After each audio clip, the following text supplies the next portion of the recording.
আসসালামু আলাইকুম। পেঁয়াজু আর বেগুনি, এটা হচ্ছে বরিন্দা, এটা হচ্ছে টমেটো আর শসা, এটা হচ্ছে গিয়ে বুট।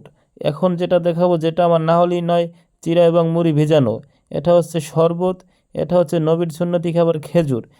ইতিমধ্যে আজান দিয়ে দিয়েছে, এখন বিসমিল্লা বলে খেজুর দিয়ে ইফতারিটা করে নিলাম।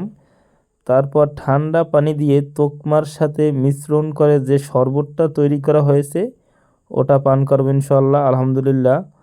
এখন অনেকেই বলবেন, ভাই আপনি ইফতারি কি দিয়ে করলেন বা করলেন না, ওটা মানুষকে দেখানো কি আছে, আপনি কি সওয়াব করতেছেন? ভাই এ জায়গায় সওয়াবের কিছু নাই ভাই। ভাই এ জায়গায় সওয়াব করার কিছু নাই। আবার অনেকে বলতে পারেন, ভাই আপনি এই দুইটা আইটেম বা তিনটা চারটা আইটেম দিয়ে ইফতারি করেন, সেটা আবার দেখানোর কি আছে ভাই? কথা ভাই ওইটা না, কথা হচ্ছে আল্লাহ তাআলা আমাকে এক গ্লাস পানি দিয়ে বা একটা খেজুর দিয়ে, আমি যেটা দিয়ে ইফতারি করি না কেন, আল্লাহ তাআলার দরবারে লাখো কোটি কোটি শুকরিয়া। কারণ আল্লাহ তাআলা আমাকে যে অবস্থাতেই রাখবে এবং যে খাবার গ্রহণ করাবে, সেটাতেই আমার খুশি থাকতে হবে। শুকরিয়া করলে আল্লাহ তাআলা নেয়ামত বাড়িয়ে দেন। তাই আমি সবসময় আল্লাহ তাআলার শুকরিয়া করি, আলহামদুলিল্লাহ। যাই হোক, সবাই ভালো থাকেন।